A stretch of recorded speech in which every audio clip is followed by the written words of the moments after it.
De kom ikke først og fremmest for fjellene, ikke for snøen og ikke fordi Norge lå vakkert til i nord. De kom fordi et lille land ved kanten af Europa pludselig havde blivet alt for vigtigt. I Berlin så man ikke bare på Norge som et kart med lange fjorder og spredte byer. Man så havner, som aldrig frøs helt til, man så malm, som måtte frem, man så britiske skib, konvojer, ubåter og en lang kyst, som kunne afgøre, hvem som fik puste i Nordatlanteren. Og mens mange nordmænd fremdeles klamrede sig til tanken om, at neutralitet kunne fungere som et skjold, havde Hitler allerede begyndt at læse landet som en nøkkel. Ikke til hele krigen alene, men til flere af dørene, som måtte holdes åbne, der som Tyskland skulle fortsætte og kæmpe. Der ligger den mørke kerne i denne historien. Norge blev ikke vigtig, fordi landet søgte magt. Norge blev vigtig, fordi stormagtene lagde sin frygt, sine planer og sin hunger over det. Når man ser på Europa vinteren 1939 og våren 1940, er det let at gå ret til frontlinjer, taler og store generaler. Men noget af det, som gjorde Norge så udsat, var langt mindre teatralsk. Det handlede om svensk jernmalm. Tysk industri var afhængig af jævn tilgang på råstof, og om vinteren blev Narvik afgørende. Havnen holdt sig isfri, når andre ruter blev vanskeligere. Malmen kunne fragtes ud, skibene kunne gå, stålet kunne blive til våben, skib, ammunition og krigsmateriel. Dette høres næsten tørt ud, når man siger det raskt, men det er netop slik mange katastrofer begynder. Ikke med en eksplosion, men med en forsyningslinje, som nogen nægter at miste kontrol over. Hitler var besat af slike linjer. Han stolte ikke på, at tiden ville være på hans side. Han ville sikre det, som kunne bruges mod ham, før nogen andre rak at gribe det. Briterne så det samme. De vidste, at norske kysten ikke bare var vakker og vanskelig, men strategisk. Hvis man kunne forstyrre malmtrafikken, lægge miner, presse tysk skibsfart eller selv få fodfæste i nord, ville det slå ind i Tysklands nervesystem. Dermed blev Norge dradt ind i en kamp, landet ikke ønskede, delvis fordi begge sider forstod, hvor mye som stod på spil. Den norske regering holdt fast ved neutralitet, og for mange nordmænd var det en naturlig tanke. Landet havde sin egen rytme. I kystsamfundene styrte fiske, vejr og sæsoner hverdagen. I industristederne levede folk tæt på skift, støj, damp, arbejde og faglig organisering. I byene fandtes aviser, politiske modsætninger, debatter og uro over udviklingen i Europa, men også en stærk vilje til at holde sig udenfor. Norge havde været neutralt før. Mange ville tro, at det kunne ske igen. Det blev vanskeligere at tro på Edder Altmark-sagen. I februar 1940 gik britiske styrker til aktion i Jøssingfjord mod det tyske skibet Altmark, som førte britiske krigsfanger gennem norsk farvand. Fangene blev frigjort, og Norge stod igen ydmyget. Neutraliteten så pludselig ud som noget, som kunne tråkkes over af begge sider. For Hitler blev dette et advarselsskilt. Hvis briterne kunne gøre dette, kunne de kanskje gøre mere. Kanskje tage havner. Kanskje gå ind i nord. Kanskje stænge ruten, han trængte. Efter det blev spørgsmålet i tysk tænkning ikke om Norge betydde noget, men hvor farligt det ville være, og lade andre komme først. Planene, som blev til Operation Weserübung, var dristige på grænsen til det halsbrækkende. Tyskland ville angribe flere norske byer næsten samtidig. Oslo, Bern, Trondheim, Kristiansand, Stavanger, Narvik. Kysten skulle tages stykkevis og raskt. Tyske skib gik nordover med soldater og udstyr, og risikoen var enorm. Havde deler af operationen slået fejl på ret sted, kunne hele invasionen blive langt mere kaotisk. Men tyskerne vidste, at overraskelsen måtte være voldsom nok til at kompensere for chancen, de tog. De ønskede ikke bare militærkontrol, de ønskede at lamme viljen til koordineret modstand. April 1940 kom ikke som en ryddig historiebogdato for dem, som oplevede den. Den kom som forvirring, telefoner, ordre, som blev afbrudt, meldinger ingen helt stolte på, skib i horisonten, fly over himlen og følelsen af, at noget allerede havde begyndt, før nogen rak at forstå det. Oscarsborg fæstning sænkede Blücher i Oslofjorden, og det ene øjeblikket alene fik enorm betydning. Forsinkelsen gjorde, at konge, regering og storting fik tid til at komme se una. I slike små åbninger lever ofte et lands videre modstand. Havde Oslo faldt endda raskere i politisk forstand, kunne hele fortællingen om april 1940 have set anderledes ud. Kong Hakon VII blev i disse dage mere end en konge. Han blev et samlingspunkt for en stat, som var i færd med at blive revet løs fra sit eget centrum. Da han nægtede at godtage Quisling som statsminister under tysk pres, var det ikke en høflig formalitet. Det var en klar afvisning af, at våbenmagt kunne klæde sig ud som lovlig styring. Quisling havde allerede forsøgt at gribe magten gennem radioen. Han snakkede som om staten kunne tages med et sprog, som lånte autoritet, uden at eje den. Men bag ordene hans stod tyske bajonetter, og mange nordmænd mærkede straks, hvad det betød. Det var en facade af orden over et kup, bygget på invasion. Kampene udviklede sig uligt fra sør til nord. Mange steder i sør gik det raskt. Andre steder blev modstanden hardere, og særligt i nord fik krigen en anden karakter. Narvik blev et af de klareste bevisende på, at Hitler ikke havde overvurderet Norges betydning. Kampene, der handlede om mere end én by. De handlede om havn, jernmalm, søvejer, og om hvem som kunne holde eller forstyrre det, som holdt Tysklands krigsmaskine i gang. Norske styrker, sammen med britiske, franske og polske soldater, kæmpede i et terræn, som ikke tilgav fejl. Snø, kulde, fjeld og lange afstander gjorde alt trængere, hardere og mere usikkert. Dette var ikke bare en militær front. Det var en kamp mellem logistik, vilje og landskab. Mens soldater kæmpede, fortsatte en anden kamp i norske hjem. Okkupation forandrer ikke bare flag og kommandolinjer. Den kryber ind i dagliglivet. Aviser bliver fattigere på sandhed. Stemmer sænkes ved køkkenbord. Folk lærer at lytte etter skridt i trapper. Barn mærker, at voksne ikke siger alt, de ved.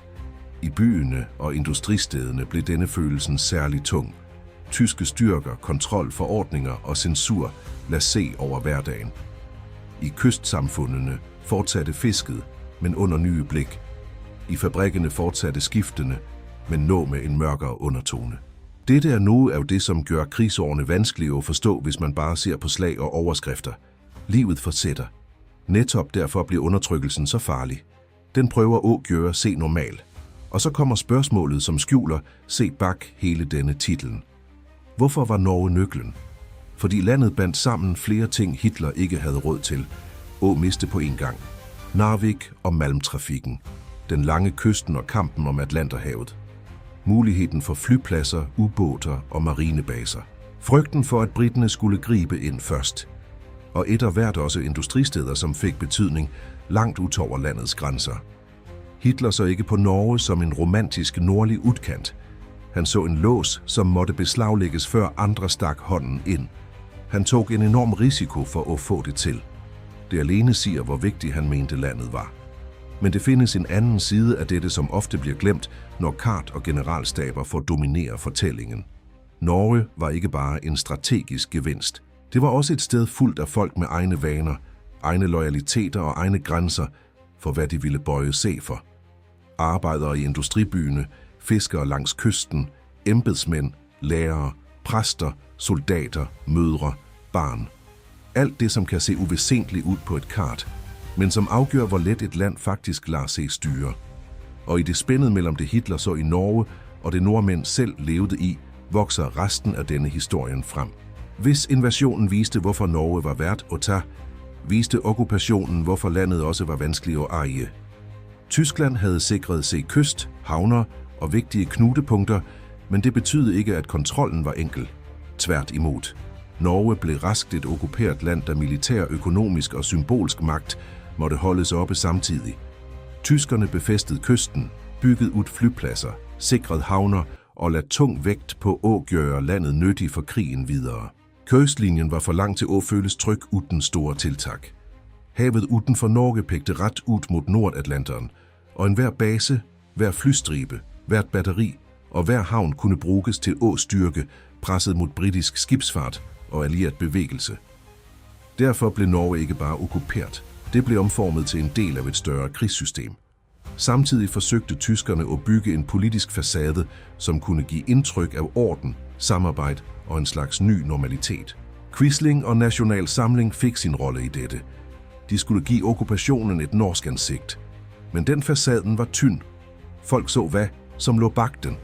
Arrestationer, censur, trusler, beslag, ideologisk pres. Mange nordmænd valgte ikke modstand i store ord eller åbne handlinger. De valgte den i små former. en nægtelse her. En tavshed der. Et blik, som sagde mere end en tale. Det er let at overse slike ting, når man fortæller om krig. Men det er ofte i det lave og daglige, at et okkuperet samfund viser, hvor mye det fortsat ejer af sig selv. Den norske modstanden voksede frem i slike rum, ikke som en enkel, hel fortælling, men som et net af mennesker og valg. Illegale aviser cirkulerede. Radioer blev skjult. Etærretning blev sendt ud. Flugt over grænsen til Sverige blev en livline for nogen, en drøm for andre. Lærere nægtede at lade se presse ind i nazificeret undervisning. Kirken markerede afstand. Studenter, arbejdere, embedsmænd og vanlige familier blev trukket ind i en hverdag, der loyalitet ikke længere var et abstrakt ord. Den kunne koste arbejde, frihed eller liv. Dette er også grunden til, at Norge ikke bare var vigtig som territorium. Et land med stærk lokal forankring, vanskelig geografi og et befolkning, som ikke lot sig absorbere uden modstand, blev mere kostbart at kontrollere, end det kan ske så ud fra Berlin. Så kommer vi til det punktet, der fortællingen bliver endnu mørkere og endnu mere berømt. Tungtvandet og Vemork. Mange kender brudstykkene, sabotørerne på ski, Rjukan, Kulden, Sprængstof, Ferga, Hydro. Men hvis dette bare fortælles som en spændende specialoperation, mister man noget vigtigt. For før tungtvand blev et mål i krigen, var Rjukan et industrisamfund. Det var et sted, der folk levede under fabrikpibene, gik til skift, kendte vintermørket tæt og bygde liv i en dal formet af industri og natur på samme tid. Norsk Hydro havde skabt noget, som på én gang var moderne og lukket. Arbejde og afhængighed gik hånd i hånd. Når krigen kom, blev dette miljøet trukket ind i et spil, som var langt større end dalen selv. Tyskerne var interesseret i tungtvand, fordi det kunne få betydning for atomforskning. Det er vigtigt at holde tungen ret i munden her. Man trænger ikke overdrive for at forstå alvoret. Pointet er ikke, at Norge alene stod mellem Hitler og et færdigt atomvåben. Pointet er, at anlægget på Vemork blev vurderet som vigtigt nok til, at både tyskerne og de allierede tog det svært alvorligt. Det siger ikke noget om Norges rolle. Landet havde allerede været igennem kysten, Malmen og den strategiske placeringen. Nu kom også en industriel dimension med potentielt enorme konsekvenser. Pludselig lå et fabrikmiljø i Telemark, inde i krigens mest nervepirrende fremtidsfrygt. Sabotageaktionerne mod tungtvandsproduktionen blev derfor mere end bare vågale raid. De blev et mødested mellem lokal kundskab, allieret planlægning og den type modstand, som kræver, at mennesker godtager stilhed, kulde og risiko uden garanti for at komme tilbage. Her er det let at blive for blank i stemmen, for det er stærke billeder, fjeldhvide, nat, snø, mænd på ski, en fabrik, som sover tungt i vintermørket. Men det mest slående er kanskje ikke helteglansen. Det er præcisionen. At et lille antal mennesker med indgående kendskab til terræn, vejr og bevægelser kunne slå ind i noget, som stormagter frygtede betydningen af. Den typen aktion får kraft netop, fordi den viser, at strategisk tyngde ikke altid måles i størrelsen på en hær. Rjukan og Vemork passer også næsten ubehageligt godt ind i denne kanalens navn.